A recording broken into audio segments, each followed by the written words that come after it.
శంఖనాదం వినిపించగా అర్ధరాత్రి ఆకాశంలో నక్షత్రాలు మెరిసే ప్రతిక్షణలో అయోధ్య నగరం స్వర్ణకాంతలుతో ప్రకాశిస్తూ కనిపించింది. సూర్యుడు మున్ముందుకు వెళ్ళిపోయింది.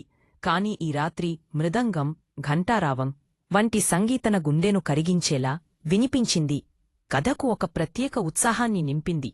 చిన్న రాముడు గురువుల వద్ద విల్లు ఎక్కుపెడుతున్నప్పుడు అతని ఒడిలో ఉండే స్వప్నాలు, ఆశలు మరియు భవిష్యత్తు అంతా ఒక చొక్కలాగా కనిపించాయి. ఆ సమయంలో సీత స్వయమరం, శివధనస్సు విరిగిన క్షణం ప్రతి మనసుకు హృదయాకర్షణగా మారింది. అరణ్యంలో రామ, సీత, లక్ష్మణులు పయనిస్తూ వారి చుట్టూ ప్రకృతి యొక్క స్వరాలు అందంగా వినిపించాయి. కాని ఈ సుఖక్షణాల మధ్య అడవిలో రాక్షసుల కేకలు వినిపించాయి. రావణుడి ప్రవేశం కీచకంగా భయాన్ని నింపింది. అందరూ ఆ రాక్షసుని చూడటానికి కంగారుగా చూస్తున్నారు.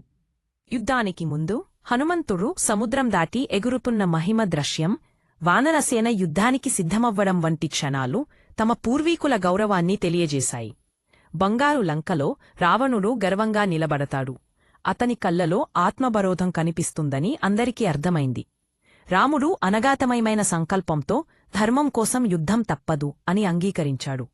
అయితే రావణుడు ఉత్సాహంగా, నన్నెవ్వరూ జయించలేరు, నేనే అజేయుడిని అని గర్వంగా ప్రదర్శించాడు.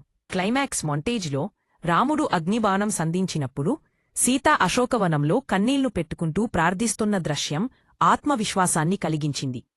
హనుమంతుడు గిరిపర్వతాన్ని మోసుకుంటూ రావడం, రాక్షసులతో ఘోర యుద్ధం వచ్చి దేవతల ఆశీర్వాద కాంతి రామునిపై ప్రసరించింది. దాదాపు ప్రతిక్షణం ఉత్కంఠ మరియు భావోద్వేగం మిళితమయ్యాయి. ముగింపు క్షణంలో నిశ్శబ్దం ఆహ్వానం ఇచ్చింది. అది సమస్తాన్ని స్మరణలో ఉంచింది.